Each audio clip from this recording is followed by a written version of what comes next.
Peace and welcome to the culture here on the Black Star Network. I'm your host, Farajii Muhammad. Thank you so much for tuning in and being a part of the conversation, folks. We got a lot to talk about as some breaking news has come across the wire around Fani Willis, the district attorney out of the state of Georgia, how she has finally admitted to having a relationship with the prosecutor that she assigned to that Trump case.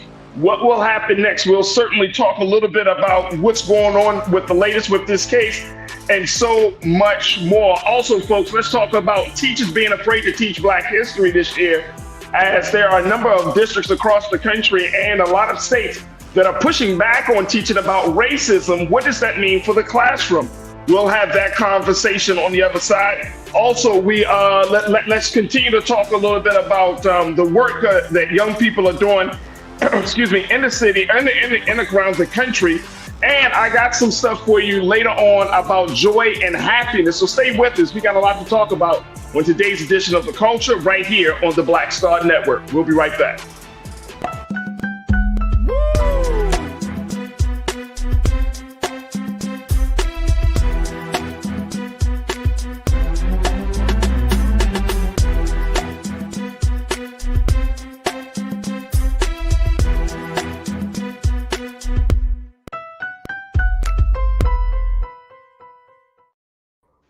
All right, folks, welcome to The Culture here on the Black Star Network. I'm your host, Farajii Muhammad. Thank you so much for tuning in and being a part of the conversation. Happy Friday, folks. Happy Friday. We made it to the end of the week, and very, very excited to have these conversations with you as we're streaming live on our website, blackstarnetwork.com. Download the app for free. Follow us on social media at Black Star Network and drop something in the bucket to support us in this digital space that we are embarking upon as we have these conversations. So go to our website today at blackstarnetwork.com. Also, we're streaming on Amazon platforms. Check us out on Amazon News on your Fire TV. We're also on the Amazon Prime Video app. So you can check us out on the Prime Video app under Live TV, The News, and or find us on Amazon.com under Prime Video, then Live TV, The News. We'll have that. You can check us out there. Also, we're on the Freevee network.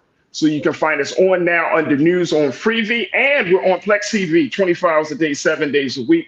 Just search for Black Star Network or find us under Live TV, The News and Opinions. Folks. Also, we're streaming on Roland Martin's social media pages. On Roland Martin's Facebook page, you can find us there. So big shout out to the Culture Crew on the Facebook page. Also, we're on streaming on Roland Martin's YouTube channel. So big shout out to the crew on the YouTube page as they're checking in from around the country. We're going to be hearing from them in a few minutes as well. And of course, big shout out to the crew on the X platform as we have these conversations. So much is going on, but we have to bring you first and foremost the latest news, the news that got everybody talking, which is the situation around Miss Fani Willis. How it has been determined by the down in Fulton County, how she has acknowledged on today for her romantic relationship with the special prosecutor, Mr. Nathan Wade. But she says she is not stepping down from the election fraud case against former President Donald Trump and 14 others because she has done nothing wrong. So this is some of the big news that's hit the wires just a little bit before we started the show today. And we wanted to certainly talk a little bit about this. As you know, here on The Culture, we've been doing our part, just kind of following the developments of this case and looking at the impact of district attorney, how she's handled this particular situation. And more importantly, how does this play into bringing the former president and his associates to justice? So let's talk a little bit about that. And crew, I would love to get your take on this as we talk about District Attorney Fani Willis finally admitting that she did have a personal romantic relationship with the prosecutor she assigned to the case, Mr. Nathan Wade. Just to kind of bring you up to speed on that, you also know that we also have been pretty privy based on the reports that Mr. Wade was able to earn over $650,000 as a result of him working on the case. And of course, with the romantic relationship now being acknowledged, it brings up a lot of questions of how this whole thing came about, and more importantly, whether that $650,000, the fact that he was assigned to this case, was this all a part of some planning between her and Mr. Wade?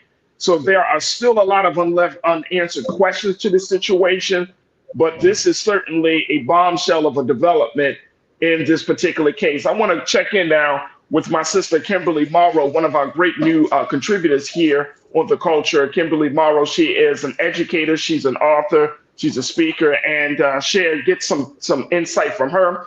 Also, we're going to be joined by my sister, Corinna Denise, as well. I see my sister is checked in right now, so we got Corinna on as well, who's always changing her hair on Fridays. Hey, always changing her hair. There we go. Looking fantastic. But first, happy Friday. Oh boy. We tried. Can we? You started it. Let's talk a little bit about Miss Fani Willis, District Attorney Fani Willis. First and foremost, let me start with you, Kimberly. What's your take of this? How do we make sense of this all? I think there's the overarching question is why? Why did she decide to make this decision on such a pivotal case, such a big moment? Why? All right. Talk to me, Kimberly. Share your thoughts. All right. So, first of all, she's a human being. Right. Right. People. That's just what it is. Second of all, trust me, I'm sure she hasn't done anything that other white male district attorneys in her position have not done, as far as throwing bones or throwing jobs to people that they know. That stuff goes on all the time. But here's the bigger issue. Here's the bigger problem, Farajii. What Michael Roman did was plan to deflect and distract. Mm-hmm. What it is, and what has it done? It's got all of us, we deflecting. Now we're looking at Fani. We're no longer looking at Michael Roman. We're no longer looking at Trump and all the defendants. Now we're looking at her. Now we're all distracted. And at the end of the day, it is not going legally, it's not going to remove her from the case because she did not do anything that is going to hinder the defendant's case. Period. No, okay. Under Georgia law. Let's be clear. Under Georgia law. She did not break the law, but I think the issue becomes, Kimberly and Corinna, ethically. It's just ethically doesn't work. And it's not to say that what she did on the case, how she rendered that judgment on the case should be like either, taken back or should be removed or anything.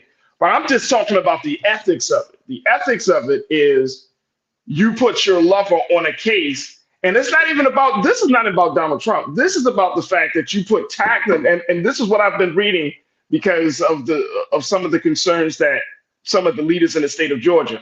This is taxpayers' money of $650,000 that's going to a man who is your lover. And then not only did you open up that door for money to be funneled into your lover, then you're taking trips, and the affair element, the affair element starts to play out with how that money is being used. So I think the ethics of it is going to be the problem for a lot of people. Corinna, what's your take on that? You're on mute, Corinna. We can't hear you. Sorry about that, y'all. I'm just like, damn, breaking news.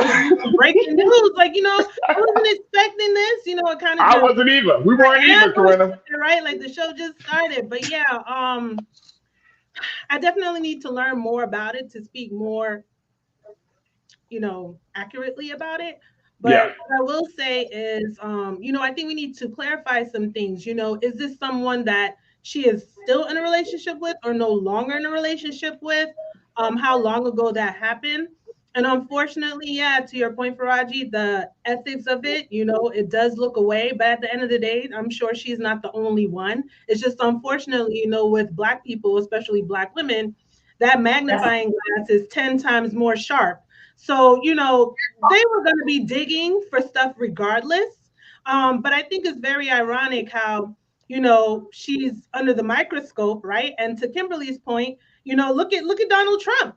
Talk about this person who is on the ballot, right? The fact that he could even just file the paperwork, right? That part right there. Our president, again, tells you everything that we need to know about what's happening in this country. But it's just so unfortunate that this turned out to be true. So I just don't know how things are going to fold out moving forward. But I hope that this should not affect the case. I would imagine, or would like to think, there are some boundaries as far as, like who she could appoint. And I would imagine there's some other things that have to be considered, like how long ago, did this relationship occur prior to the case. And she probably might have just been thinking this is the best person to put in charge of the case, and whatever relationship she had with him was probably in the back of her mind. Although, yeah, I guess it could have been something that she definitely could have considered, and it's unfortunate. You got to think that way, like, well, let me dot my I's and cross my T's, because I know they're going to be on the, let's just use Tangerine Tyrant's favorite word, witch hunt, right? Which they have been in digging up dirt. And unfortunately, it's something that turned out to be true. So it's just like, what is this going to look like moving forward? But you know what? They were going to find something anyways. Let's just be real, or make it up. And they are successfully distracting from the trial, and especially because we are in an election year. So yeah, damn, like that's how I feel about it. That's how you feel. Look, we got to take a quick pause. When we come forward, let's get some comments from you as Culture Crew folks. We're talking about the big breaking news coming out of Atlanta, Georgia, where District Attorney Fani Willis has acknowledged her personal relationship with the prosecutor, Mr. Nathan Wade, the same prosecutor she assigned to the Trump election interference case, the same prosecutor who earned money as a result of working on that case, and how this is creating a lot of new problems for the district attorney, where some people are saying that she should be removed from handling this case. Other people are calling for a dismissal of the charges against the former president and his 14 associates. And others are saying she should stay on this case because it doesn't matter. It's a personal relationship. It does not take away from the facts of the election interference case. What say you, crew? Stay with us. Post your comments as we're streaming live on Roland Martin's YouTube channel and Roland Martin's Facebook page. And stay with us. It's The Culture here on the Black Star Network.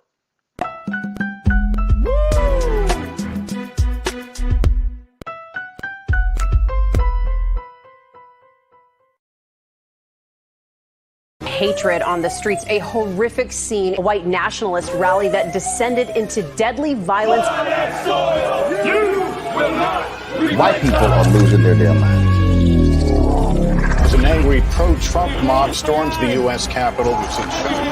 We're about to see the rise of what I call white minority resistance. We have seen white folks in this country who simply cannot tolerate black folks voting. I think what we're seeing is the inevitable result of violent denial. This is part of American history. Every time that people of color have made progress, whether real or symbolic, there has been what Carol Anderson at Emory University calls white rage as a backlash. This is the rise of the Proud Boys and the Boogaloo Boys. America, there's going to be more of this. Here's all the Proud Boys, guys. This country is getting increasingly racist in its behaviors and its attitudes because of the fear of white people. The fear that they're taking our jobs, they're taking our resources, they're taking our women. This is white fear.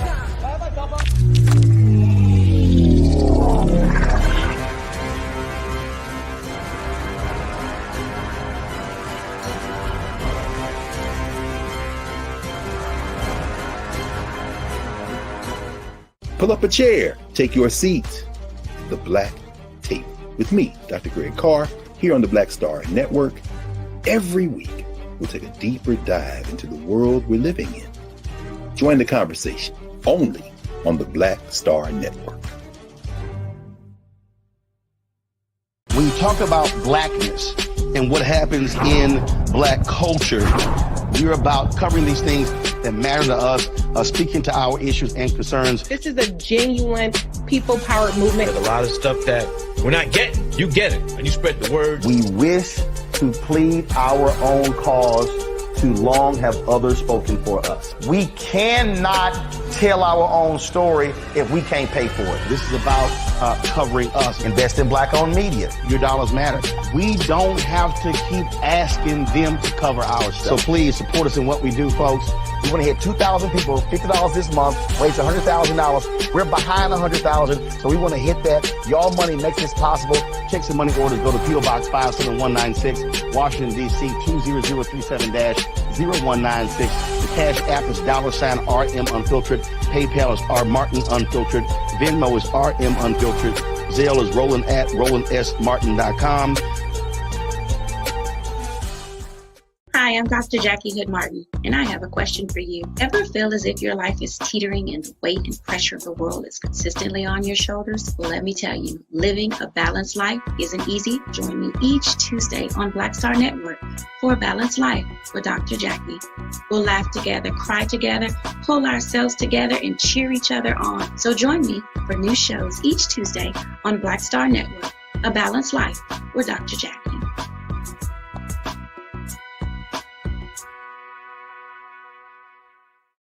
Don't you think it's time to get wealthy? I'm Deborah Owens, America's Wealth Coach, and my new show on the Black Star Network focuses on the things your financial advisor or bank isn't telling you. So watch Get Wealthy on the Black Star Network.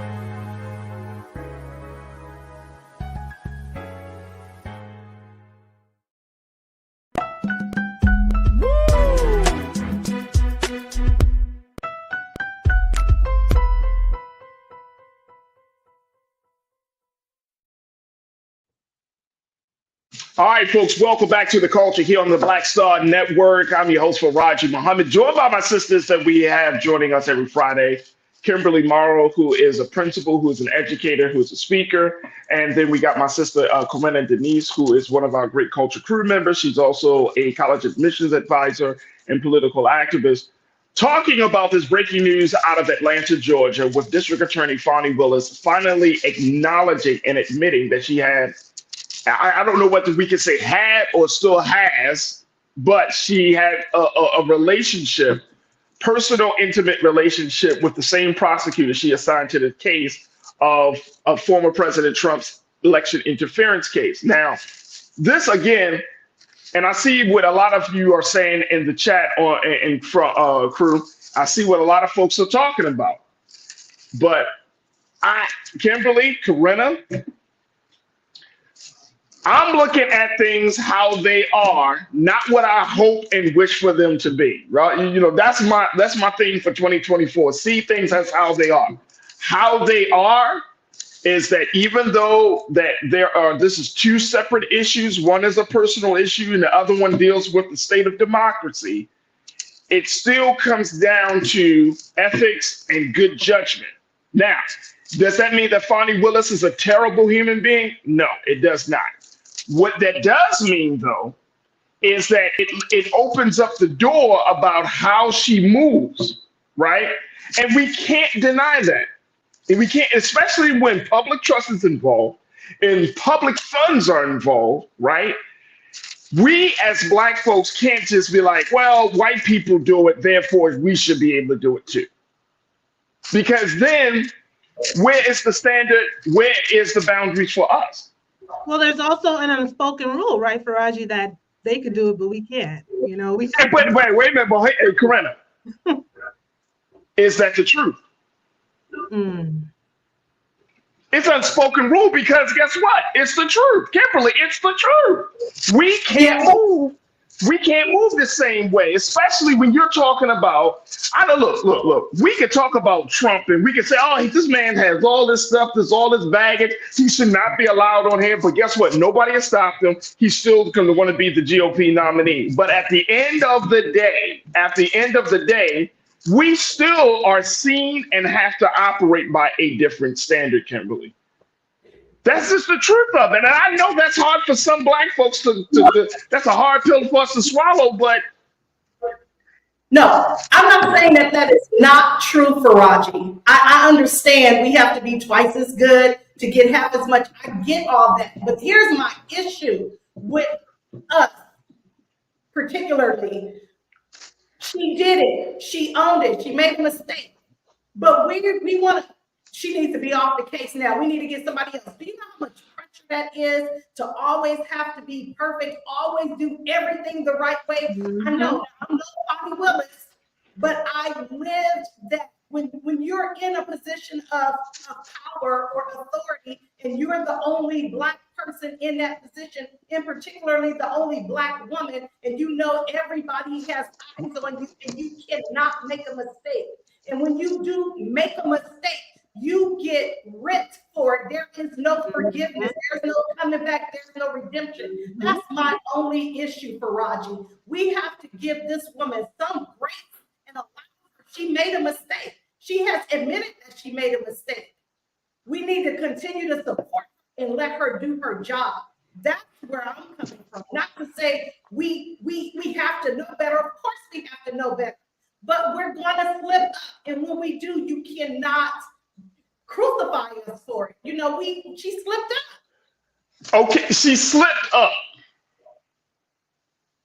And she No.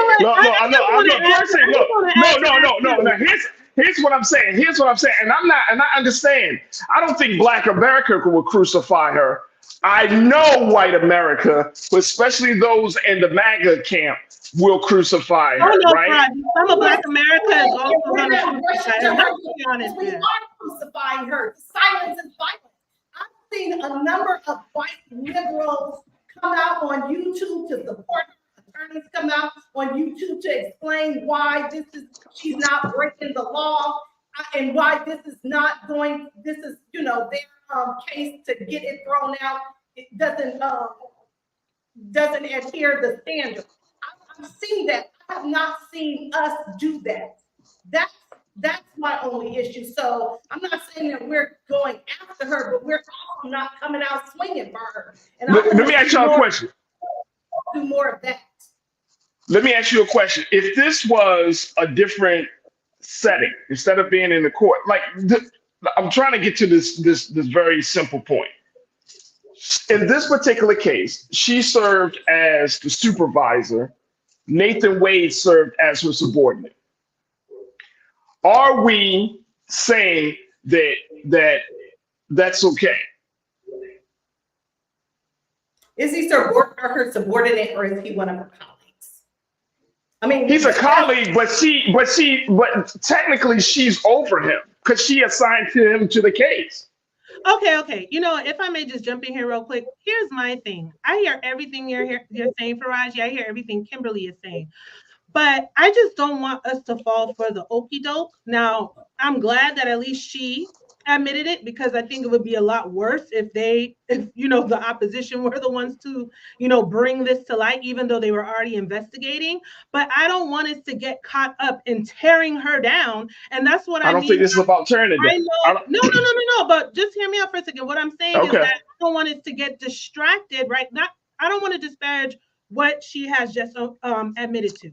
I'm not doing that. But their game is for us to get so caught up in this that we lose sight of what is already happening with the proceedings of the case. And I think two things can be true at once. So we have to remain focused on the case just as much as this is happening now. And with all of this work, if I'm not mistaken, I believe she went to work from day one, she got into this position. So, what are we going to do now? Wait? There's so many other things to consider. So we have to kind of weigh our options here. But I do hear you, is this appropriate that she had this relationship, and what's the conflict of interest? I don't know if we actually know all the fine print of that. Now, I mean, from the outside looking in, right? Yeah, it's questionable. You put somebody on the case, or even is it a matter of just ethics even at work? You shouldn't be having, personal romantic relationships. No. So, no. Look, I'm gonna be honest with y'all, and y'all should know this about me at this point. But for those who don't, I do not care about people's personal lives and who they sleep with and who they go home to. I really don't care. Me neither. The problem becomes that once you start putting yourself out there, right? Like I said, this is taxpayers' money. So even for black people in the state of Georgia who paid their taxes, who is expecting, and the taxpayers' money is being used to prosecute against the former president, and then you have the receipts of trips being taken, stuff being done. The optics look like, oh, she got him on the case to enrich herself. That's the optics. That's just the optics. I'm not talking about, we know Trump is guilty. We already know that. But now I'm saying this is a lesson for Black America at this point. This is what I'm looking at. This is going to be a lesson for Black America, because are we saying that it's okay to move like this as long as you get somebody that we don't like, as long as you get them? But I mean, what are we saying here? Because I'm still talking about, yes, there's a weakness. I'm not mad at that. Look, the sister can have weakness. The sister has needs, all of those things. I'm just saying, you got money involved, you got power involved, you have an influence involved.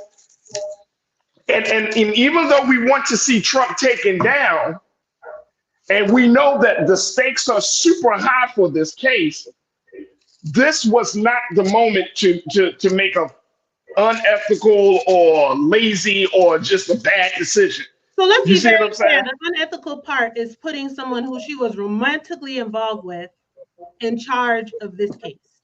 No, the unethical part is you could do that, but then once the money situation comes in, because then it comes across that once the money, if you're paying the person that you are romantically involved with and he's getting money, and then you are taking trips. So I have a question. So if you're paying me, the Fulton County gave him a check, his law firm a check, he received compensation for his job. So now we dictate what he does with his money, with his salary. I'm confused here. What, I can't take a trip and spend my money on what I want to spend my money on? But let me ask you a question. Would you have gotten, here's the thing, Cordell. Wait a minute, hold on, Kimberly, real quick. Do you think Mr. Wade would have been put on this case if Fani Willis was not overseeing this particular case? Based on his limited, they're saying, and again, we don't know because we're not in the space, but they're saying because of his limited experience in handling high-profile racketeering cases such as this, if Fani wasn't on this particular case, would Nathan Wade been chosen? Well, here's what the research that I've been doing has been told me that number one, he has experience. He's been a judge, but these racketeering cases are not cases in which many attorneys have tried. So this is a new case that you're not going to find a lot of attorneys who've tried this type of case anyway, and the fact that many attorneys turned her down because of the Trump base who goes after them and threatens them. So it's a catch-22 situation. Maybe she hired him because a lot of people said no. I think that is something to take into account. We will have to see, Kimberly, to be honest with you, we will have to see, right? And how they paint in this picture too. That's what I'm saying. Like, I think there's just so many things that you have to look at it all around. And I think Kimberly brought up a good point. Maybe he wasn't the first choice, but considering how everyone is threatening, you're fearful for your life, all of those things played a factor. Maybe he was the one who was willing to. Now, I'm not saying that makes it okay or it doesn't. But what I am saying is that is very much a reality. And I think something we have to take into consideration. But furthermore, Farajii, and I'm just going to end here, I struggle with this because I still need to know more. I mean, I was just reading this morning that Justin Jones, the GOP legislature in Tennessee, they want him to resign because he wouldn't lead the Pledge of Allegiance. I mean, they just gonna find any way. So that's my point, Corinna, and that's my point. That is my point. Look, man. Look. That's my point exactly. Because it's just so much. There's too much at stake, right? There's so much that we are battling right now.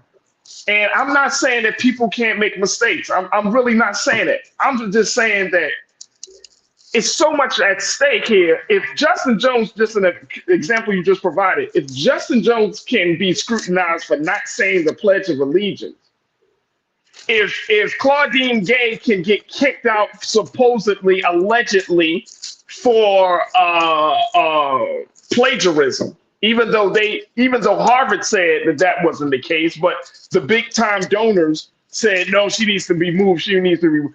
This is all allegations. And these are small allegations compared to this, right? There was no money. There was no, it wasn't any of that. But in this particular case, I think, and this is the part, I think that taxpayers' money piece is the big part of it. And look, and look, here's the thing, and I'm saying for us as Black folks in this country, we can't talk about somebody's character on the other side, but then when we have character defects, when we have shortcomings, we try to be like, well, everybody makes mistakes. You see what I'm saying? Like that's just like either we're going to be held up to the same standard of character. And I'm not talking about Donald Trump. I'm just saying in general, right? I'm talking about we are supposed to be the folks that saying like, look, this doesn't happen. Because what do you tell the next generation of district attorneys and prosecutors, Black district attorneys and prosecutors, who now is seeing this, who's in law school, right? What do you say to them? Well, this person was prosecuting Donald Trump, so therefore they should get a pass? They shouldn't be punished? Or they shouldn't be scrutinized or criticized? Like, what do you say to the next generation of legal minds on how to handle your power and how to handle the responsibilities of your office? What do you say to them? Well, this is true. I mean, I'm serious. I'm not trying to. I'm being serious because I'm conflicted too. I'm like, damn. Like honestly, that's how I feel. I feel like, damn. Yeah, like damn. Like this is just another, But see, this wasn't a slip up. See, that's the only thing. This wasn't a slip up. This wasn't, and that's the part about it. Because I don't think, based upon the reports, and y'all tell me if I'm wrong with this, y'all. Based upon the reports, when she assigned that man to this case, the next day he filed for divorce. So that means they had already had an ongoing conversation or whatever. Now, the nature of the divorce and all of that, he could have been separated from his wife. So that doesn't carry much weight for me. They could have been living separate lives for a long time, and then he finally did the paperwork. So I'm not tripping about that.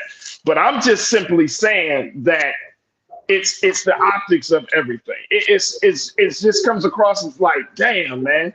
Like you can't, like what we struggle with good character in Black America because of the taint of what white America has done to us, right? We struggle with that, and I see that, and I know that we struggle with that because we use the metric of, well, if white people can do it, then we should be allowed to do it.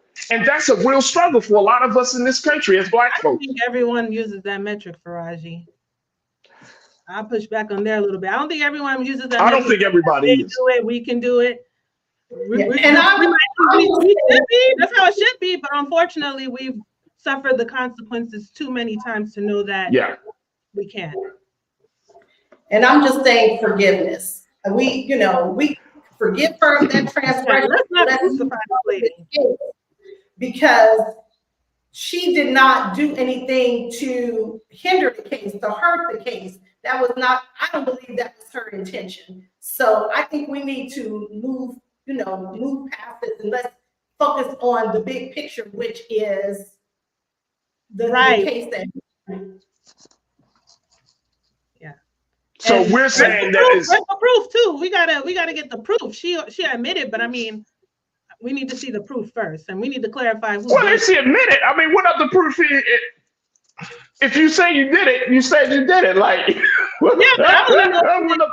I mean, because I'm not saying it's not serious, but how is this going to be moving forward? Are they going to assign someone else? Like, what's the next step? But that's what I think. That's what needs to be determined. I think that's what needs to be determined. Now, again, I think these are two separate issues. I don't think that they related to anything, except in the fact of it's and Kimberly, tell me if I'm wrong with this, but it's hard for me to believe that when you see an opportunity like this come up, right? as the district attorney and you need a prosecutor, she chose actually 3. She chose 2 other folks along with Mr. Wade in this case, right? Right. But why didn't you just choose a 3rd person and not even brought him into the situation? I mean, seriously. That way, this don't even have to be an issue. And something tell me you can't tell me that it was just like it wasn't the top of her mind. Like, you mean to tell me out of all the prosecutors that she knows, like, that's what I'm saying. Like, I would ask her, like, Madam District Attorney, why didn't you just choose someone else? Because then now you open yourself up to being unethical. You'd open yourself up to poor judgment. You open yourself up to possibly losing this case, one of the biggest cases in American history, and in one of the biggest cases in Georgia. And you open yourself. Why didn't you just choose somebody else? Is it because of the money? Does it because, you know what I'm saying? Like, look at all these questions that are being brought up. Right. Well, like we said, damn, but we got to go to break. Right. We got to.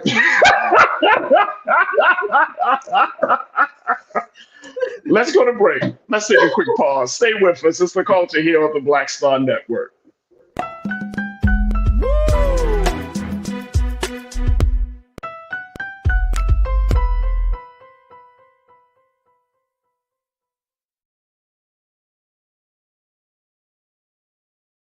Folks, Black Star Network is here. Oh, no punches! I'm real revolutionary right now. Support this man, Black Media. He makes sure that our stories are told. Thank you for being the voice of Black America, Roland. Stay black. I love y'all. All momentum we have now, we have to keep this going. The video looks phenomenal. See, there's a difference between Black Star Network and Black-owned media and something like CNN. You can't be Black-owned media and be scared. It's time to be smart. Bring your eyeballs home. You dig?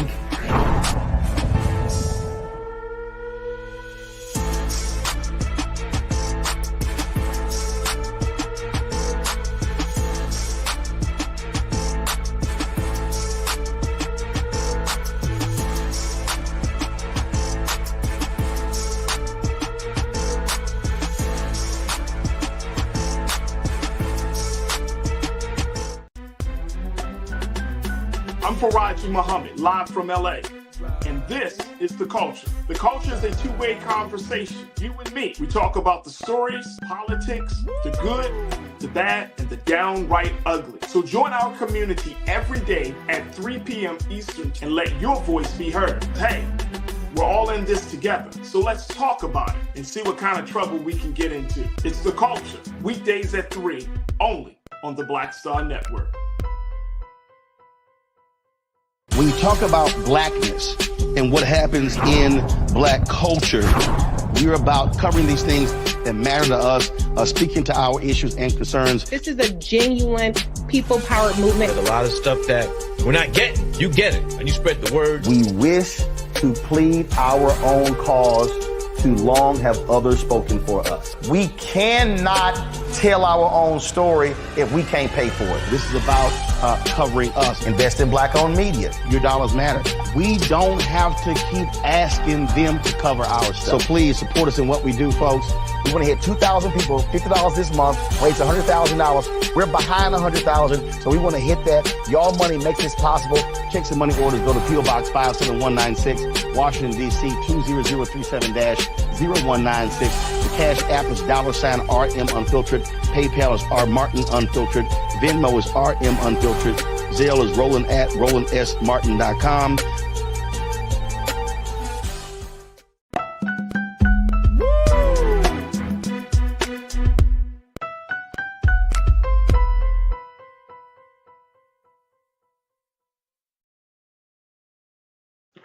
All right, folks, welcome back to The Culture here on the Black Star Network. Man, oh man, a lot of new voices in here because Corinna, Denise, and Kimberly Morrow decided that today was going to be the day to bring all the smoke. All right. Let me just share with folks, because I know folks will say, well, what about what we have to say, Farajii? Mala, right. Mala. What did you say, Mala? Farajii, you are working yourself on this one. You cannot tell Nathan how to spend his money. The more you hype the story, the more you fall for the distraction. Mm-hmm. The okie doke. Sorry, Farajii. Okay. I don't mind taking the hits, but look, trust and believe that this is going to be weaponized. Trust and believe this is going to be weaponized. We know. Do we? No. Hold on. Corinna, you said we know. No, seriously, do we? Because we've seen people go down for less. I mean, I think that's why you're seeing the reactions you do in the chat, right? And why there's such an uproar and upset, because we know that the opposition is just looking for any opportunity to blow it up. And unfortunately, this is true. So it's like, damn, it sticks even more, right? So I think that's what has everyone on edge. You know. Do you feel like? Let me ask you this. Let me ask y'all this. Do you think she served herself up on a silver platter with this one? I don't. I need more information. I don't want to. You know, I'm transparent. I'm gonna tell you if I know, if I don't know, or if I need to learn more about it. You know, I want to speak with wisdom on the matter. I don't want to just put things out there. So okay, Kimberly, do you think she served herself up on a silver platter? You know, I support my sister, but I do think I support it too. She took some missteps on this one. Yeah, she did. You know, I'm not gonna. Yeah, she did. She kind of stepped on a landmine a little bit, right? I would say she took a little bit. And look, trust me, and I don't get, and for anybody that may be confused, I don't get no joy out of talking about the sister. Again, I tell y'all, I'm from Baltimore. I am from a place where we've had 3 Black women going down for making unethical decisions. 3. Marilyn Mosby, Sheila Dixon, and Catherine Pugh. If you don't know who they are, and these were, Marilyn Mosby was our former state's attorney. Sheila Dixon and Catherine Pugh were our mayors. I'm from that city where those type of issues came up, right? Catherine Pugh was selling books and creating this whole scheme for money as mayor. Sheila Dixon had an issue because of a relationship that she had that led to her getting some unsolicited gift cards, and that was the fall of her. I'm from that same place, y'all. So I've seen Black women getting caught up in these moments of weakness, which we all have. But we do got to understand that from a public servant, public office perspective, it's like you stepping on a landmine. You gotta, and I hate to say it, but you gotta cross your eye, dot your I's and cross your T's. You know what I'm saying? And even if you don't even do it all perfectly, there is still you still have to make sure, like, if I do this, is it going to cause this type of blowback? I guess my thing too is like, let's acknowledge it, and we still need to move forward in the sense of I still need this case to happen. Like that's where I stand with it. And let's be honest, aside from in a red state, here's the thing, in a red state, Corinna, in the red state of Georgia, let's talk the politics about this. In the red state of Georgia, come on, talk to me, y'all. Y'all know this is warfare. Aside from all the violence and this of what's happening, they're trying to get this thrown out altogether. So it's not going to stop at, oh, it's just not appropriate for her to be over this case. They're trying to rid of it altogether. And so that's where I'm saying we have to be very clear about what is happening here. We need this case to still happen, whether it's Fani or somebody else. It still needs to happen. So I think we just need to be vigilant of that here. We can't lose sight of that and understand what the end game is, that unfortunately these things with her and Mr. Wade turned out to be true. They want to rid of the case altogether. So we can't get so caught up now and what she admitted to, that while we're so caught up crucifying her and tearing her down, the case is about to be over and done with. So that's all I'm saying. Who do you think Kimberly will tear her down? Will you think it'll be Black folks or will it be the powers that be in the state of Georgia? I think it'll be the powers that be in the state of Georgia, but I feel like Black folks have a wonderful opportunity to step up and support her. So what I said was, I'm not saying that we're tearing her down, but I don't hear us racing to her support as well. I don't hear us being vocal. I don't see the posts where people are, I stand with Fani.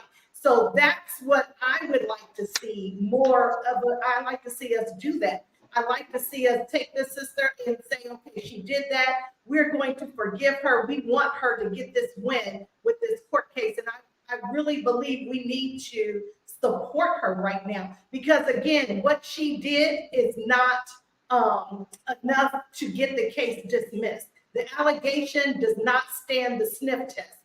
Under Georgia law, that is not going to pass enough.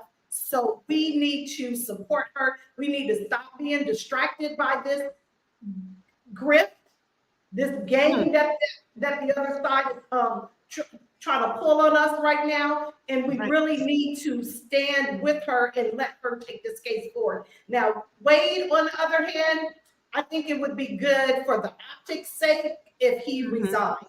That's just my 2 cents. So you're saying that he should resign and she stays on the case, which it sounds like it could be a good compromise, a good alternative, right? Yeah. But he should resign. That way the optics look good. I think he should step down. Yeah. There's somebody else in there. That way we're not distracted by the two of them. We can move forward with this case.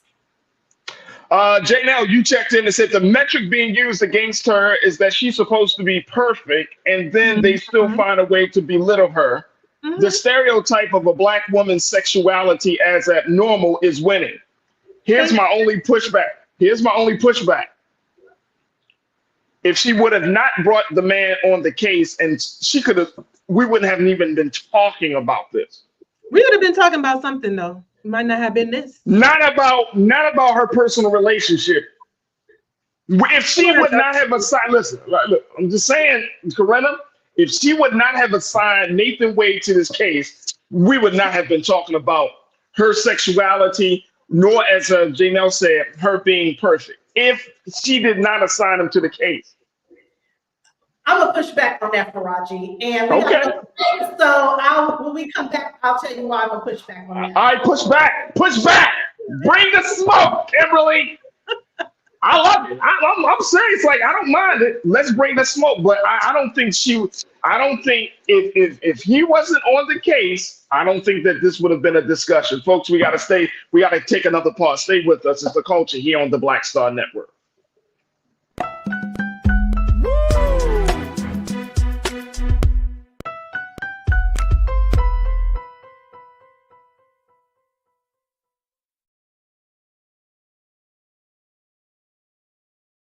Pull up a chair, take your seat. The Black Tape with me, Dr. Greg Carr, here on the Black Star Network. Every week, we'll take a deeper dive into the world we're living in. Join the conversation only on the Black Star Network.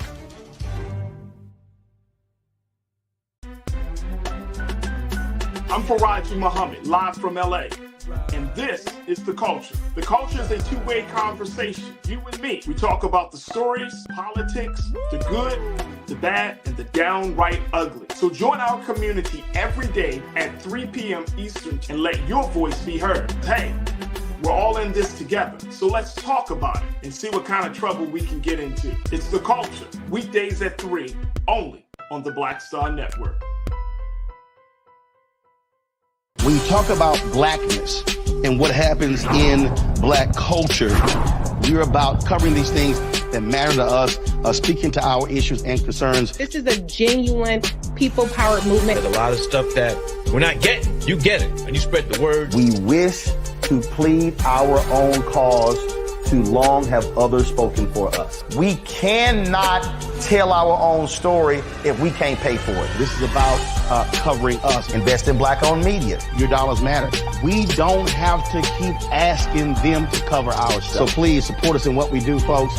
We want to hit 2,000 people, $50 this month, weighs $100,000. We're behind 100,000, so we want to hit that. Y'all money makes this possible. Checks and money orders go to P.O. Box 57196, Washington, D.C., 20037-0196. The Cash App is $RM Unfiltered. PayPal is R Martin Unfiltered. Venmo is RM Unfiltered.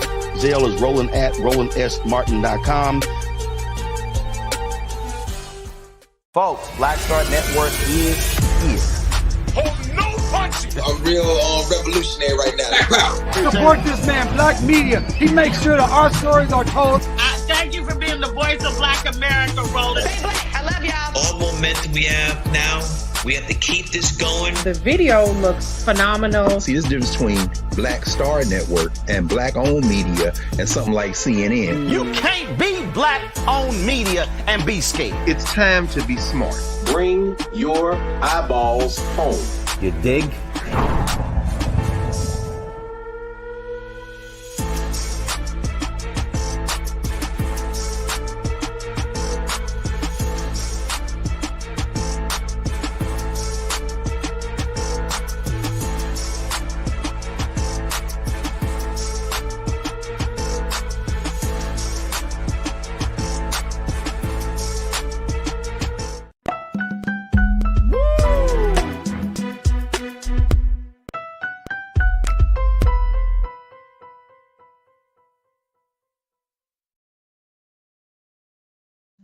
Woo! Welcome back to the culture here on the Black Star Network. I'm your host, Farajii Muhammad. I should have worn a fire department suit or something, a hazmat suit, boy. Woo! You should already know. Y'all want to go in on me. Y'all want to roast me. That's cool, baby. Make sure you get the other side too. Just make sure you season both sides. That's cool. Let's do it. All right, so very quickly, Kimberly, you said that I said that if she didn't bring him onto the case, we probably wouldn't have this. And this is why, and I want y'all to ride with me on this example. Then, Kimberly, I would love to get your take. There's the moment in the movie American Gangster, and this is based on the true retelling of the story of Frank Lucas. He said that one of the biggest mistakes of his life was that when he went to that boxing match with the fur coat on, sitting in the front row, and that started the beginning of the end for him, because it was that moment where those agents who were watching him were watching to see who was moving doing all this drug stuff. It was that moment that they said, well, who is that guy up front? Now, here's the point that I'm making. Sometimes you can put yourself in a position and your thinking could be, I'm not going to get caught. Nobody is going to know, all of those things. And when you are caught up in a situation, that is very possible. Each one of us can probably recall a moment, and I'm thinking of myself too, where we didn't think, oh, this is not going to happen. That's not going to happen. The likelihood is not going to happen. And you have a Frank Lucas moment where it happens that you're put on somebody's radar, right?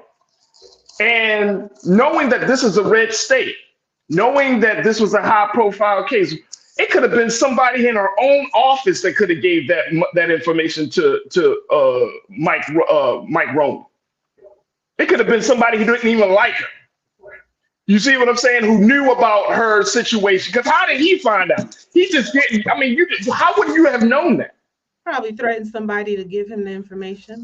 He could have, but it could have been somebody dropped a dime on her, as they say in the streets. But I think that if she wouldn't have brought him on, that this wouldn't have been possible. All right, Kimberly, what's your take on that? All right, and this is where I said I was going to push back. First of all, you're comparing Frank Smith to Fani Willis. He was a criminal. They were looking for him. So they were trying to figure out who he was. Now, with Fani Willis, this is why I said I'm going to push back. Because remember when I shared my story? So I'm going to put it in that context. I always ask myself, well, dang, well, maybe if I wouldn't have called in sick that day, maybe if I just would have pushed through and just went to work and then not called in sick, maybe that wouldn't have happened. That was going to happen regardless. Whether I called in sick that day, they were going to find something on me, some reason to put me under investigation, some reason to go after me, because I was already on their list. I already wasn't doing what they wanted me to do. Right. You follow me? I was trying to support the kids at the school. They wanted me to go in a different direction. Fani is already on their list. She's already doing something that don't happen. They are going to find something, whether it was Wade, whether it was something else. They were looking for something. She literally would have to, even if something that they found was nothing, they were going to make it into something. So that's why I said I'm going to push back on that. Okay, but see, now I'm a little confused on this, on your understanding of what you just said.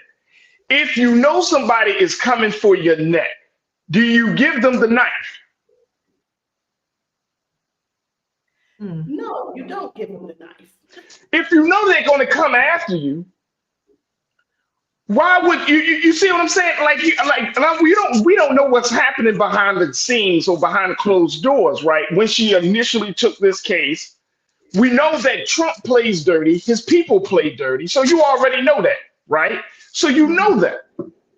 So if you know that, again, I'm going back to, and I feel like we're just kind of like, glossing over the fact of why would you even why would you make a decision to put your lover on a case if you know they're coming after you and it could potentially be used and weaponized against you? Well, Farajii, to your point right there, do we know if they were romantically involved prior to him being assigned to the case?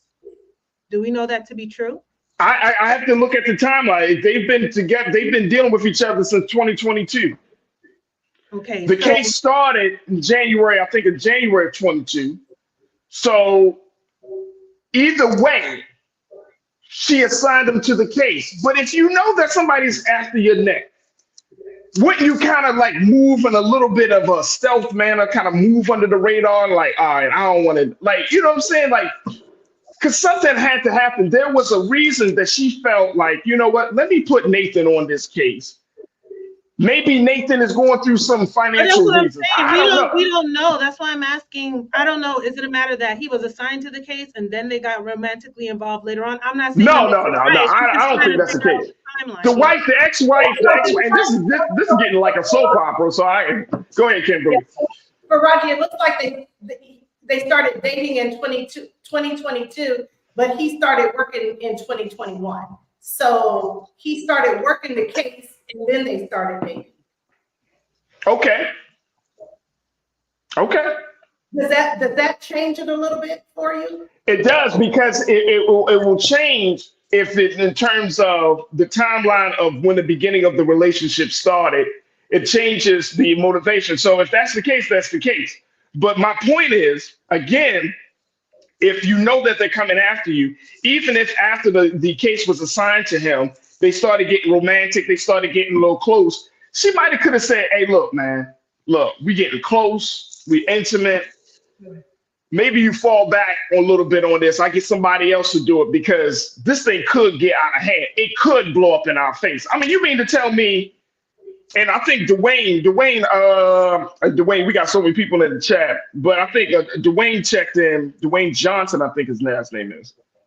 And he was like, you mean to tell me as a lawyer, he asked the question, you mean to tell me as a lawyer that you are unaware of all of these different dynamics at play? I can't, she's a brilliant woman. So I can't believe that. I can't believe she just had like, I didn't know. Like, you're a district attorney. You are running one of the largest racketeering cases against one of the most controversial men on the planet. You mean to tell me you didn't like? Come on, y'all. Maybe it should have been like, wait, let's. I got to take down Tangerine Tyrant first, and then, after. I'm gonna be. We can only speculate what she thought. Yeah. Right. We can only speculate what she thought, right? But I think for us as Black folks in this country, we do have to understand that, yes, there's a double standard, but two, that when it comes to character development, right? Like we can't, and I'm saying this including myself, like if we're going to get further along, and not for the sake of white America or for the sake of America, for the sake of ourselves and for the sake of our children and those coming behind us, we do have to hold ourselves accountable for these things, right? I feel like at this moment, folks want to rush through and say, okay, she did it, but let's get back to Trump.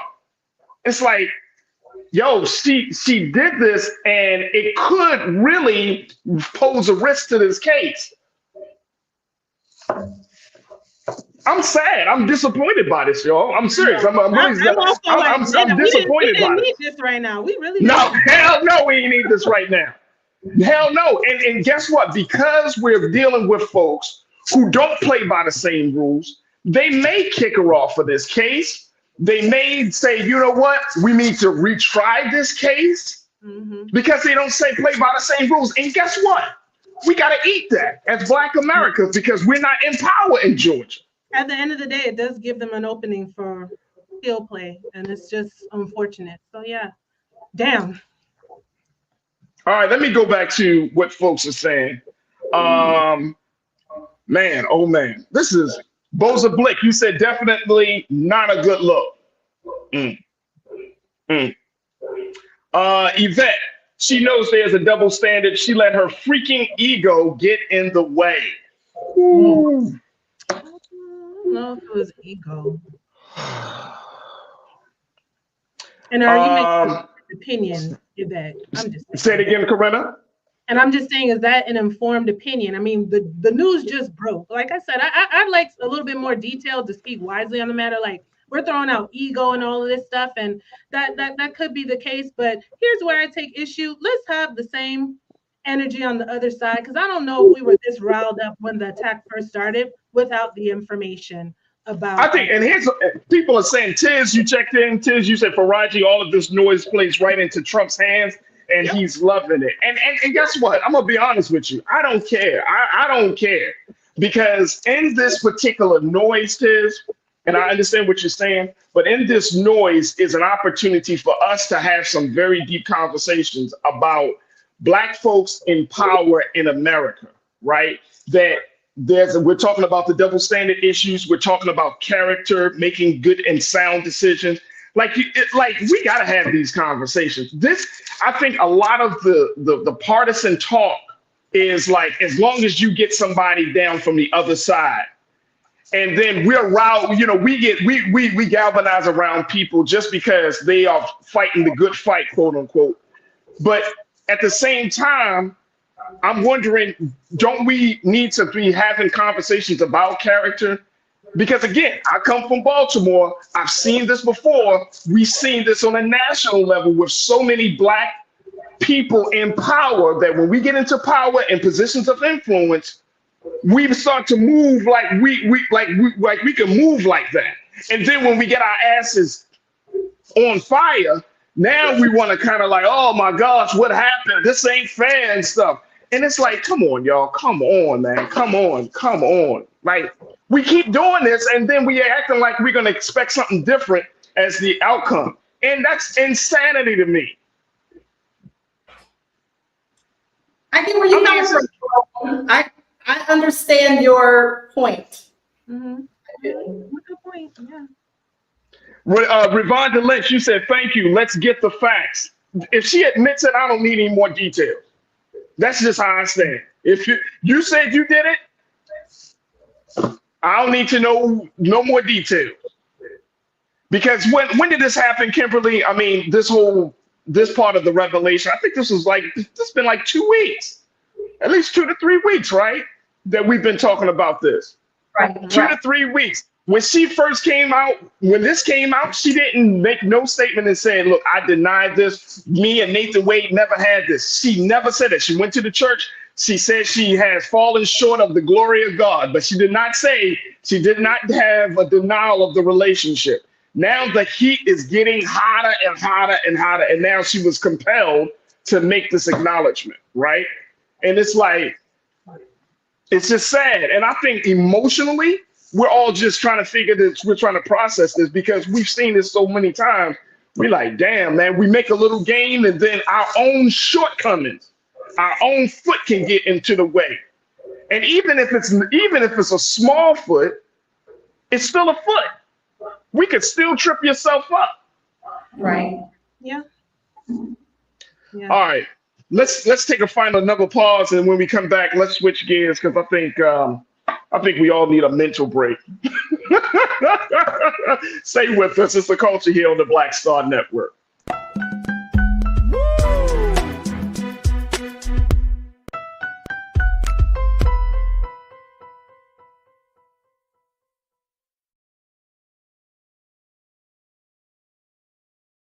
Folks, Black Star Network is here. Oh, no punches! I'm real revolutionary right now. Support this man, Black Media. He makes sure that our stories are told. Thank you for being the voice of Black America, Roland. Hey, Black, I love y'all. All momentum we have now, we have to keep this going. The video looks phenomenal. See, this difference between Black Star Network and Black-owned media and something like CNN. You can't be Black-owned media and be scared. It's time to be smart. Bring your eyeballs home. You dig?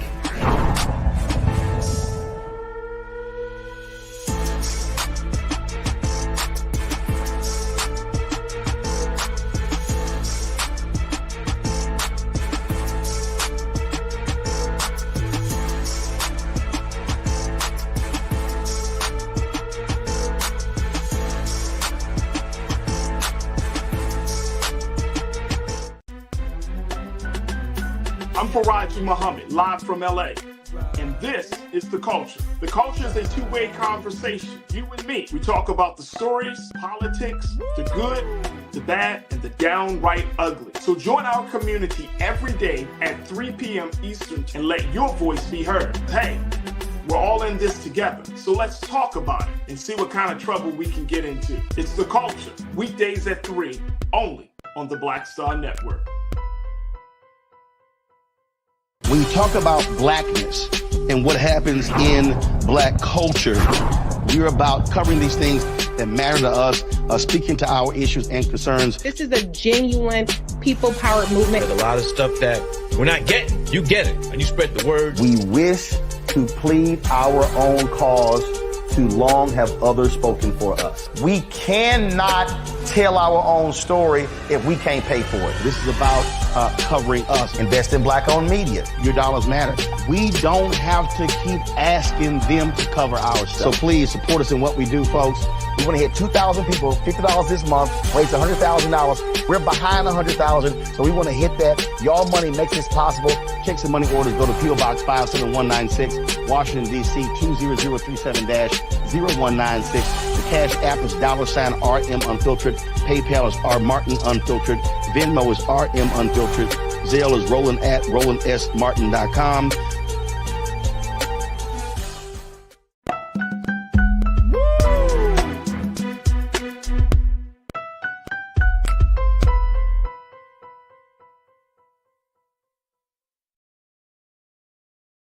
All right, folks, welcome back to The Culture here on the Black Star Network. I'm your host, Farajii Muhammad. I truly appreciate each and every one of you for being a part of the conversations. And who did I just see posting this? This is my sister. Who is this? Yvette? Yvette, thank you. Because I posted in the chat that even if we disagree with me, I'm so glad that folks are here. I'm glad that we're having a conversation. We needed to, and we still need to. Yvette, you said this is what we're supposed to do, agree to disagree. Right. Exactly.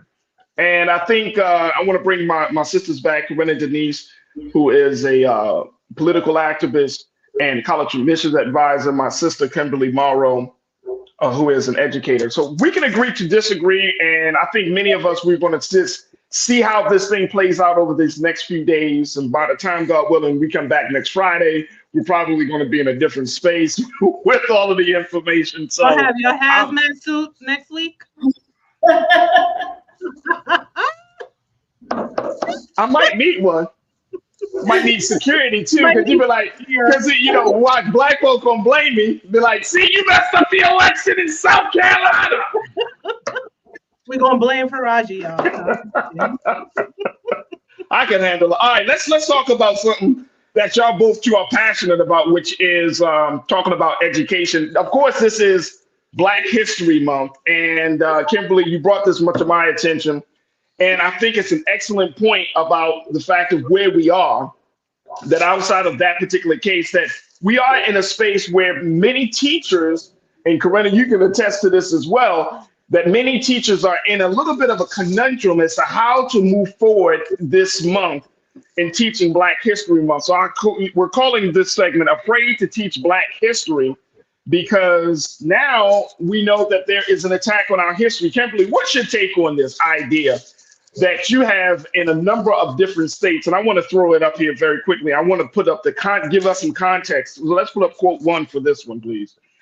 But there are new laws in at least 14 states and various restrictions elsewhere, or the threat of them are leading many teachers to simply mention important figures in Black history without getting into the racism they face. They cannot talk about the systemic racism. They cannot connect the dots of how racism then is still leading to racism now.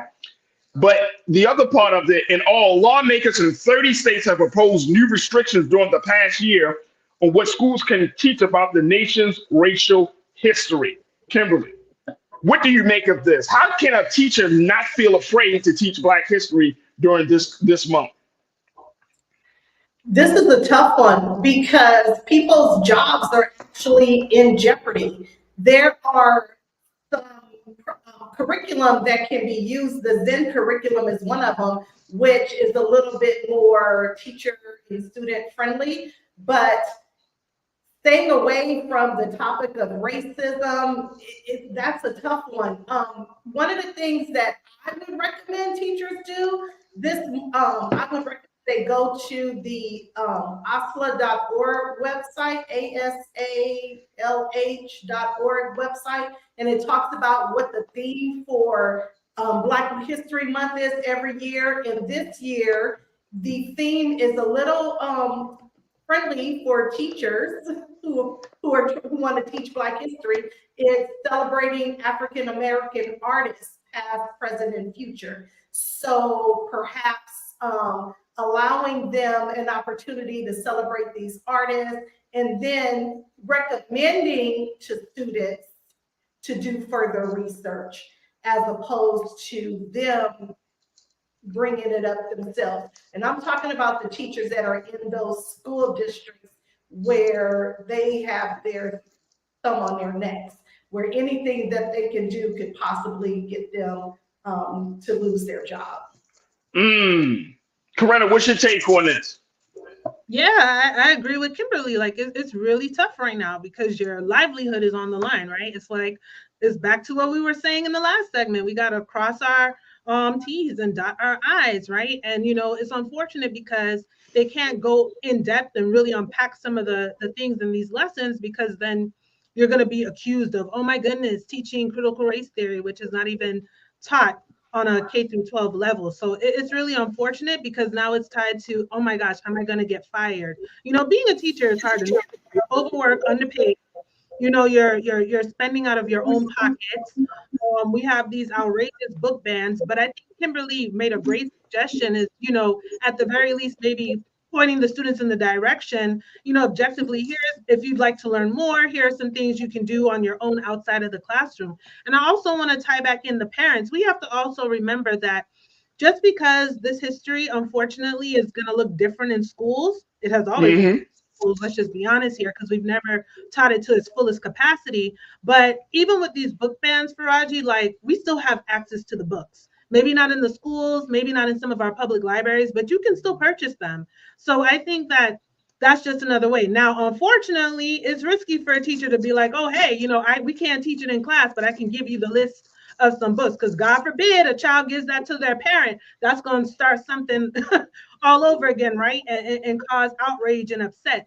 But I think there is a roundabout way to, inform kids, like, you can learn more. You can, of course, this is a foundational aspect here in the classroom, but you can always take it upon yourself to go and learn more about Black history if you want to, expand about that and become more knowledgeable. So I think teachers are going to have to get really creative, because it's just going to have to be like a fine balance into, protecting your job. It's just so unfortunate and jacked up, if I can just say that. That we're fearful of teaching our own history. But yeah, it's bad. And I'm in Florida, so Oh yeah. Your governor, he off the chain right now in Florida. Well, He's really off the chain. he just happens to occupy the governor's mansion, but I don't claim him. Oh yeah, I understand. But here's the thing though, Corinna, and I know you're gonna have to jump off in a moment, but here's the thing, like in terms of fighting back against this. Like I'm in LA, so our primary is March the 5th. The political season is already upon us. What can Black voters do? You know what I'm saying? Is there anything that we can do, you think, right? It's a situation where we're just going to have to kind of work on it for next year, because I was trying to figure out what's the recourse politically that Black voters have at this point. I think what we can do, especially when in an election year, we need to become more vigilant. Well, I mean, more visible, should I say, right? Like I mentioned last week, there's some community meetings coming up in my area where the school board is going to be talking about different changes and getting suggestions from the community. I think it's important that we are present at those meetings. Parents becoming more involved in the schools. We have to fight back too, because while we're upset, what are we doing to push back and show our visibility? Those who are against us teaching this history, they're showing up to the meetings, right? They're showing up to the school. They're raising the questions. They're meeting with administrators and teachers and the like. And we have to do the very same thing, right? To show that we're not going to stand for this, but it has to be a consistency of showing up and showing out and being in those spaces while we're trying to push back against these things. If we don't, then we're just going to see more of the same. And ultimately, we want things to change. But in the meantime, while we're fighting back, we still got to teach the history. And if they're not doing it in school, we got to get creative and do it some other way, right? So even if that means teacher, outside of the classroom, other organizations, other ways, or maybe just talking to parents, depending on who it is, like, hey, here are things, if you would like, they're available to you, right? So it's like just being very strategic and careful to kind of disseminate information without crossing that line, which it really shouldn't be crossing a line. Let's be honest here. But unfortunately, that's what we have to work with. But I think especially we have to gather, like I mentioned last week, just like those Moms for Liberty, okay? Yeah. Show up at the meeting. Where are our parents in our community, right? Where is the village that it takes to raise our children? We need to be showing up and being in these spaces to push back on these egregious actions, because it's ridiculous. Our teachers shouldn't be fearful. You're fearful to teach Black history, and you're fearful that someone's going to come in and shoot you. It's ridiculous. And given that, very quickly before we take our next pause, Kimberly, given that you are a homeschool advocate, and so many people I've heard, so many Black people I've heard, whether they're part of the crew or just in real life, I've heard so many folks say it's time for us to go to the homeschooling option. But can you break that down for us? And I know it's a big discussion, but is that a viable option at this moment? That we say, okay, if they, going back to what Corinna said, we're in a space where we can't teach our history, and connecting the dots and talking about the connectedness of racism from then to now. If we're in a space where our children aren't getting the resources, if they got to go through shooter drills, why am I going through all of this? I can keep my child at home and be safe and know that they're going to be covered. What's your take on that homeschooling conversation? Especially when you have some districts like in Baltimore and Los Angeles, they have thousands, 80, 90, 100,000 kids, 100,000 children in these districts. Oh, homeschooling is definitely an option. I encourage it. Of course. I have a number of parents who prefer it. Now, it is definitely for parents that are planning to be proactive with their children's education. There are parents that I work with. I strictly work with their students online. So they still have to make sure that their students are going to be signing in, are getting the work done. I have some parents that simply, they are their child's teacher. I'm just the umbrella, and they do everything. So it really just depends on your level of ability to commit to your child's education. But you can definitely, I recommend I recommend the homeschooling route. Absolutely. Yes. I think it's something worthy of discussion. Yeah, you have more control over the curriculum, over what your child is learning, and how much time you're able to spend. None of the, okay, we have to be finished with this. We can only spend 2 weeks on this because we're going to be tested on this, at the end of the month. So you can actually spend time with your child working on things that matter to them and that are important for you, as a family. So yeah, I definitely recommend it. Our school, we are actually going to be sharing some Black History lessons over this month. So if you wanted to visit our YouTube or our Facebook page and get more information, you can definitely do so. Go ahead and put that out real quick, Kimberly, before we take our next pause. Okay, it is dlmacademy.org. dlmacademy.org. Yes, that's the website. Okay. That's the website address. And then the Facebook page is Doris L. Morrow Academy, and the YouTube page is Doris L. Morrow Academy. That is right there. We got to take a quick pause, but we will have to let our sister Corinna Denise go. Corinna, thank you so much for joining us today. It is always a pleasure. Always love to exchange smoke with fire with you on Fridays, Corinna. Thank you. And if I may, real quick, I just want to say we got to also come up with some creative options for our parents and students who can do the homeschooling. So we just got to keep that in mind. But yeah, it's always fun to spar with you. And real quick, Kimberly, I see we're twinning today with the white blazer and the black. Yeah. It would have been more fun if Farajii had the hazmat. I knew it was coming. I was waiting. I was like, here it comes. 3, 2, 1. Here's the smoke. Here's the smoke. Corinna Denise. You too, Corinna. Hey, Corinna, we'll check back in with you because, of course, tomorrow is the big primary election in South Carolina. We will see how Black folks will turn out for this particular primary. So we'll have a lot to discuss next week, God willing. My sister Corinna Denise, make sure y'all follow her on all of her social media platforms under Rembrandt84. And she's doing some fantastic work of political organizing and, more importantly, getting young people into colleges and helping families make that transition. So, Corinna, thank you so much for being so good for the culture. Thank you for having me. Peace, y'all. Peace, y'all. All right, folks, we got to take a quick pause. When we come forward, let's continue the conversation on the other side, talking about some school issues and so much more. So stay with me. If you've enjoyed the conversation, make sure you do your due diligence. Go to our website today at blackstarnetwork.com. Download the app, follow us on social media, and also follow me. You can follow me. If you still got more to say about me, about anywhere we stand on any of these conversations, I would love to hear it, actually. You can follow me at The Real Farajii on Instagram. Again, at The Real Farajii on Instagram, at Farajii on Twitter, and at Farajii Muhammad on Facebook. And of course, stay tuned. We got a lot more coming at you right here on The Culture, here on the Black Star Network.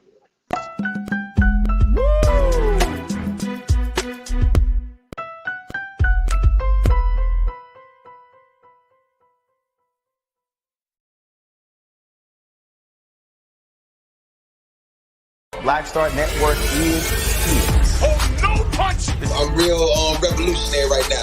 Thank you for being the voice of Black America. All momentum we have now, we have to keep this going. The video looks phenomenal. See, there's a difference between Black Star Network and Black-owned media and something like CNN. You can't be Black-owned media and be scared. It's time to be smart. Bring your eyeballs home. You dig?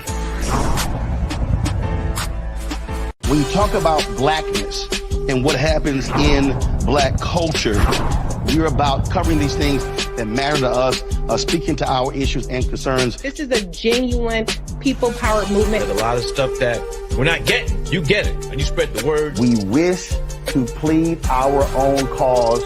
Too long have others spoken for us. We cannot tell our own story if we can't pay for it. This is about covering us. Invest in Black-owned media. Your dollars matter. We don't have to keep asking them to cover our stuff. So please support us in what we do, folks. We want to hit 2,000 people, $50 this month, raise $100,000. We're behind 100,000, so we want to hit that. Y'all money makes this possible. Check some money orders. Go to P.O. Box 57196, Washington, D.C. 20037-0196. Cash App is $RM Unfiltered. PayPal is R Martin Unfiltered. Venmo is RM Unfiltered. Zelle is Roland at RolandSMartin.com.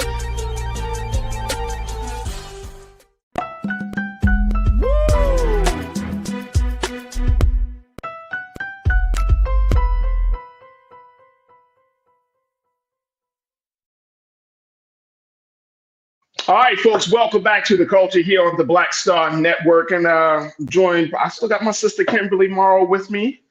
We still got my sister with me. There we go. Yep. As we continue to talk about some things related to some education. And I think that, Kimberly, as we have this part of the conversation, right, like we cannot lose sight of the fact that we actually have to still fight for this stuff. Right, that we still have to not let up the gas on this. And even though there's the homeschooling option is a viable option, even though, as Corinna was mentioning, talking about some level of political activism and organizing, we have to be fully engaged in this whole process. And that's the thing, you know, when we were talking in the previous conversation about Fani not being distracted, we can't lose sight of the fact that our children are going to a place of institutions, learning institutions, and they're not actually learning about certain things that we were privy to when we were children, when we were young, right? And then imagine going through high school. You know, first you're going through elementary school, then you go to junior high, then you go to high school. And by the time you get to high school, you just learning about the Black Panther Party, but that's even contingent upon whatever school district you're in. You may never learn about the Black Panther Party or the Black Power movement in your school, because some people, whoever the administrators, would deem that as racist. And you know, Farajii, the crazy thing is the reason Carter G. Woodson started, you know, first started out as Negro History Week, and then it ended up evolving into Black History Month, was because it wasn't being taught year round. And so his mindset or the idea was, if we start doing it for a week, we'll do this until the schools are teaching it. It's just a part of the natural curriculum. So we don't have to take a month off to celebrate Black history. It's something that is embedded in the curriculum. And the sad part is that never happened. That is why we are still celebrating Black History Month, because the other 11 months during the school year, it's not taught. It's Black people show up in history at certain times. I taught U.S. history, so I know this. Right? We show up during slavery. That's the first time we show up. And then we show up again during, sometimes recently, we started showing up during the 1920s, during the Harlem Renaissance. They would put that in there. But then we wouldn't show up again until the 1960s during the Civil Rights Movement. And why are we only showing up at certain times in these textbooks when we should have been there all along, right? I didn't learn about Crispus Attucks until I was in Boston attending Harvard. My daughter went to Crispus Attucks daycare. That was the first time I had ever even heard of Crispus Attucks. Wow. I was in graduate school. Right. How did I not know this guy? And so it's really sad that the reason Carter G. Woodson started Black History Month, we are still to this day, we are still only talking about the same few people. Yep. We only, it's always Dr. Martin Luther King Jr., of course, we should talk about him. And then it's Malcolm X, and then it's Rosa Parks. It's always the same few people that we talk about. And Carter G. Woodson wanted us to talk about, there's so many other people for us to acknowledge, and we don't acknowledge those people. So I would like for it to get to a point where we don't have to set aside a month to teach Black history, but we are teaching it all year long. It's just a natural part of the curriculum. I love that. I absolutely agree. Belinda Mitchell checking in from from YouTube. She said, this is an all hands on deck matter when it comes to teaching our Black children history. It's an all hands on deck. I feel like there are a lot of issues that we could be talking about when it comes to Black children in school. But I feel like this rises to the top for me, Kimberly, because I feel like now this is not just this is not just warfare. This is not just battling, this is war. Because you're not empowering those students, right? You're not helping us. I mean, like you said, Black history is so integrated into American history. It's very, very hard to even have a conversation about American history without talking about the experiences and the impact and the contributions of Black people. If it's not just hard, it might be damn near impossible. You can't talk about America getting into becoming an independent, sovereign nation without talking about Christmas Attic and the Tea Party and talking about the American Revolution and all of those things. Like, you can't talk about these things. And what I found to be interesting in this particular article is that, and I want us to be clear on this, is that it's not just about necessarily saying that Dr. Martin Luther King Jr. was a civil rights leader. It's not about that. But it's about connecting the dots for young people to talk about racism, sexism, talking about the trials and the struggles of Black women. It's talking about, connecting the dots. And I think that is, now you're playing with the critical thinking of children to help them to see and have a more accurate context on the world that they live in. That's the part that I'm more concerned about, to be honest, Kimberly. It's not just like, oh, okay, who is Sojourner Truth and who is Harriet Tubman or who is Dr. Benjamin Banneker? It's not just about knowing this stuff. It's like, wait a minute. Well, why did slavery happen, right?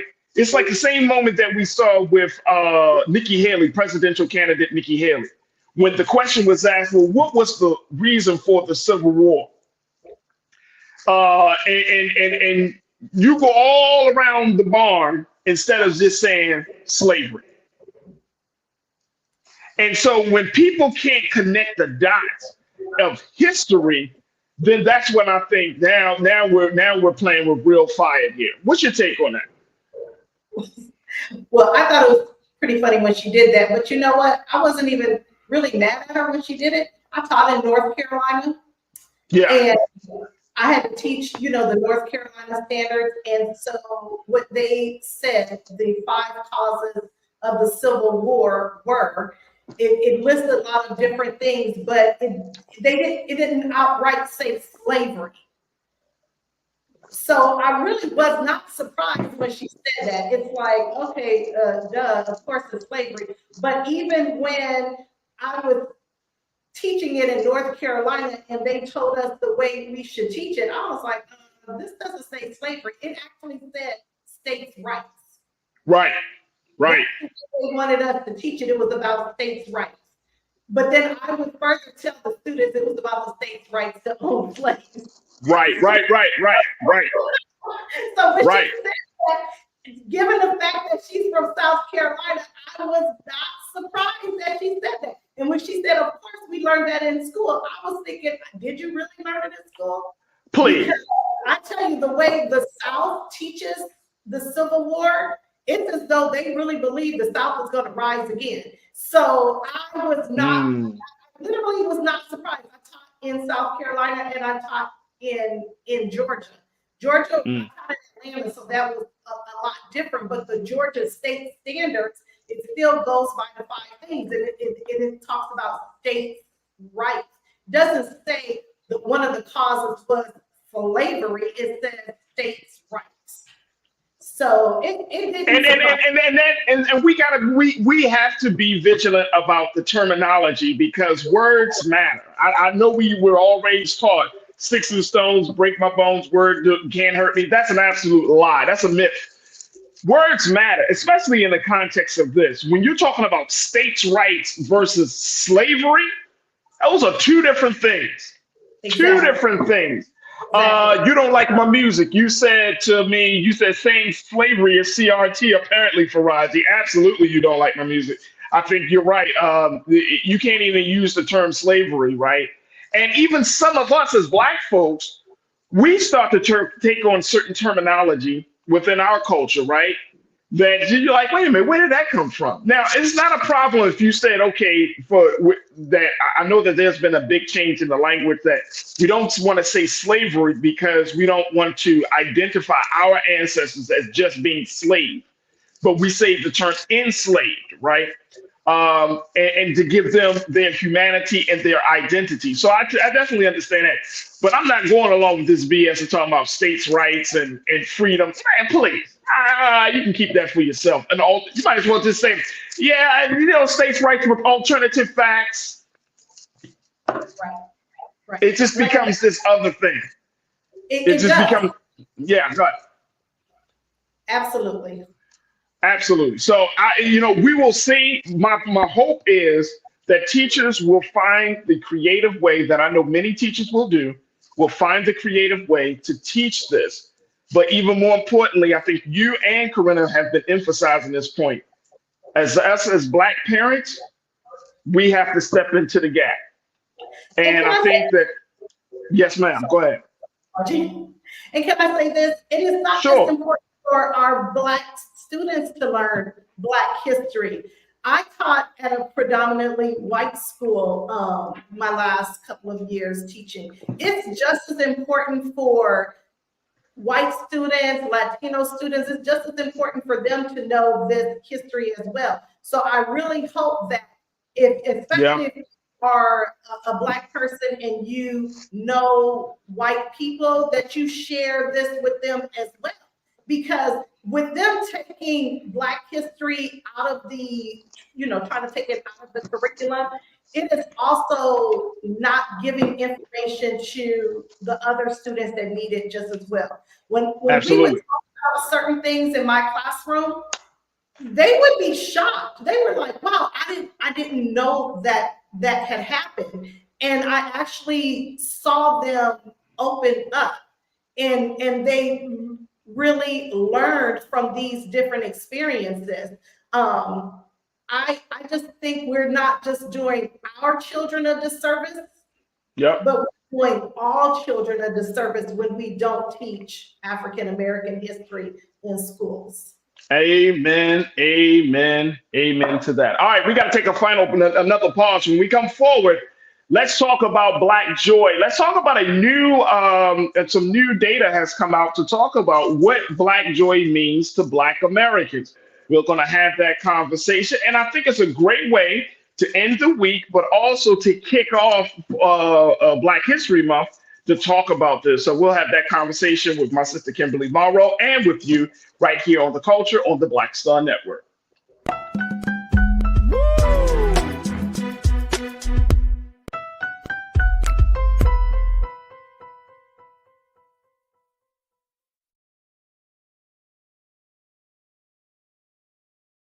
Pull up a chair, take your seat. The Black Tape with me, Dr. Greg Carr, here on the Black Star Network. Every week, we'll take a deeper dive into the world we're living in. Join the conversation only on the Black Star Network. Black Star Network is here. Oh, no punch! I'm real revolutionary right now. Thank you for being the voice of Black America. All momentum we have now, we have to keep this going. The video looks phenomenal. See, there's a difference between Black Star Network and Black-owned media and something like CNN. You can't be Black-owned media and be scared. It's time to be smart. Bring your eyeballs home. You dig?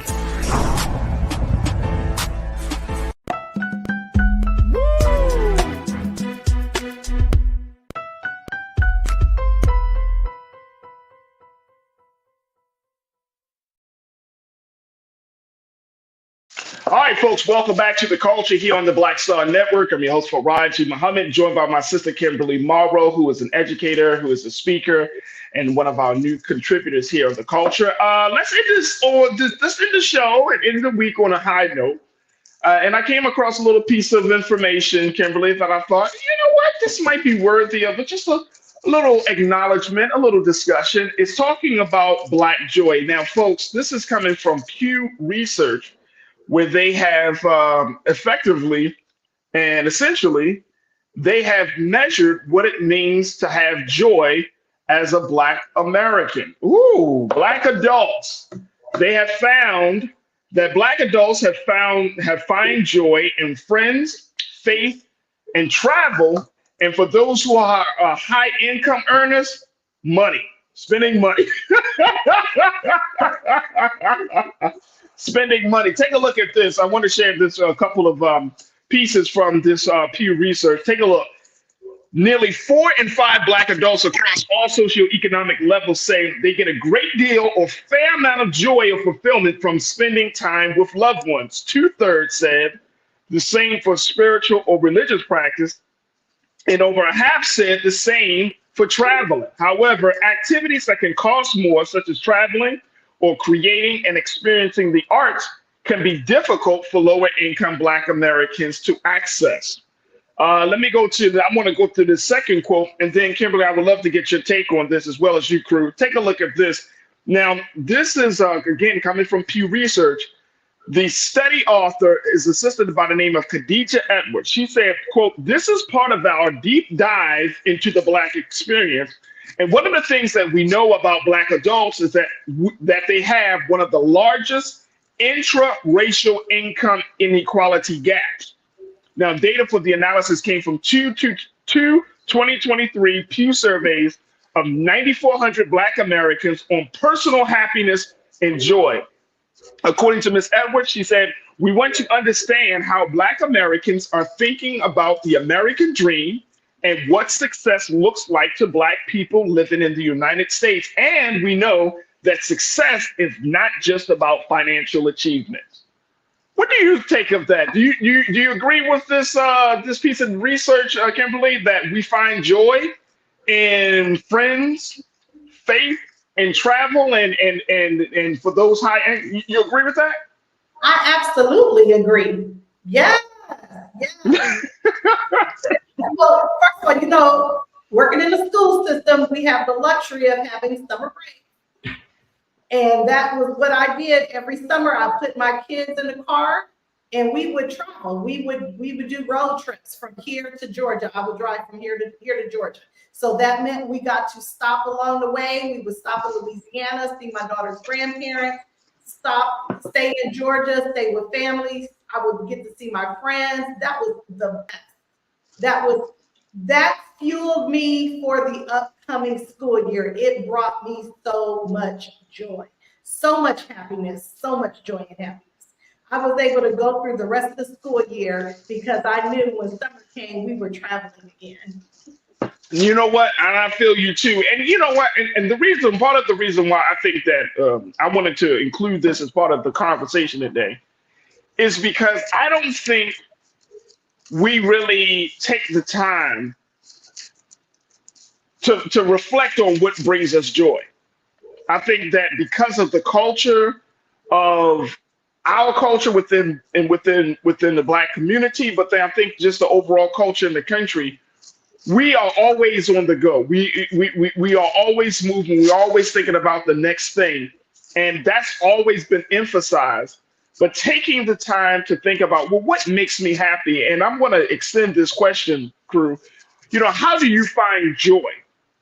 And as Black folks in this country, we have to figure out we have to be very clear about how we find joy. Now, I think it's interesting that Pew Research even decided to even research this, Kimberly, because it just goes to show you that our experience, our essence, our livelihood, it's always under the microscope. Can you imagine people that have gone through so much that we have gone through, and we're just kicking off Black History Month, thinking about all of the great, rich history, and how we're still able to wake up and find a reason to smile every day. That's heavy. Whereas a lot of these factors, a lot of these conditions would probably break some people, right? We've seen it. Yes. You're talking about having no money. You're talking about facing, systemic racism and sexism. You're talking about having to deal with institutional bias and all of these things, but we can still see the silver lining. And that is so important. And that was one of the things that I got from this report is that, damn, we went through all of this and we still can wake up, thank the Lord, find a reason to smile. Exactly. And it's part of our culture. I think back to when I was a kid in the 70s, and that's exactly what we did. Our family, we grew up on a block where we would have barbecues, the neighbors would come over, we would have a good time. In the summertime, my dad would put us all in the station wagon. We'd drive down to Arkansas. We're spending time with family. On Sundays, we were going to church. So I think this is a part of our culture. Those three things, those three ways that we find joy, I truly believe that's a part of our culture. We love to be around family and friends, and we have our faith. And we do love to travel, even if it's. We do. Oh my God. Oh my God. We love some traveling, boy. We are some traveling folks. We're gonna we're gonna get to traveling. And here's the other thing that I thought about too, Kimberly, as we wrap up. The other thing is, so many times, especially during this time of year with Black History Month, so many of us have made, and I don't think this is intentional, but I think that this is just part of the culture, that the Black experience is a quote unquote struggle. We use the term struggle a lot to describe our Blackness and what it means to live life as a Black person in this country. We talk about the struggle. And part of the role of this particular platform with this show is to have conversations about the diverse elements of life, right? We could talk about the serious things, but then we could talk about some of the lighter things. And I know, and I've been working in Black media for a long time, Kimberly, and it's like when the moment you start talking about something a little bit less than the hardcore heavy stuff, people start to log off. People start to walk away. They start to question why you talking about this.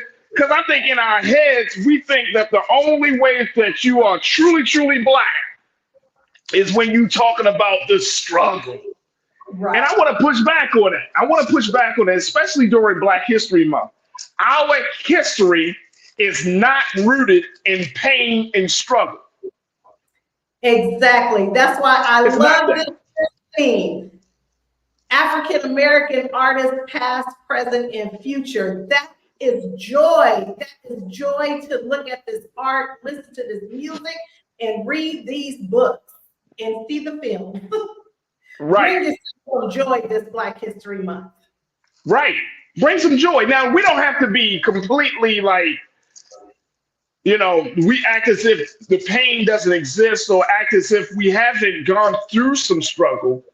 But I don't want us to keep it into our heads that is the prevalent element of our experience, that it's all about struggle, all about the pain, all about trying to get from under somebody's neck. It's all about oppression. Nah, man, I can't accept that. I can't accept that. I'm telling you, I can't accept it. If I want to talk about the football game, it's all the struggle of the Black. If we want to talk about movies, the struggle of Black people and being a narrative being. Or if we want to go dancing. Some music, yes. We have a well-rounded life, Black people. We do have to have the well-rounded life. And I think, as we close out, I think it kind of goes back to that old saying that, that serenity prayer. where you're like, you know what, I can't, there's some things that I can change that's out of my hands. But then for the things that I can change, give me the power to change those things. But certain things, if it's out of your hands, what they say, what are we always taught, Kimberly? Let go, let God. That's right. Let go, let God, man. Like, you gotta live. You still gotta live. You still gotta enjoy. You still gotta smile. You still gotta laugh, right? Like, we are not where we want to be, but we are much further along where we used to be. And if we don't take the time to just recognize that and at least reflect on that, and to thank God for being in this new place that we find ourselves in, and showing gratitude and humility and more appreciation that we are blessed to wake up every day. We are blessed to come together, have conversations about the ups and the downs of our experiences. And then essentially we are able to be a part of a community. Some good stuff we're a part of. So, I thought that this was like a very, very good part of the conversation. I said, you know what? Let's start Black History Month being grateful and thankful and finding joy in our experience of our Blackness. And I think that we'll get through the month very well. You got the final word on this, Kimberly.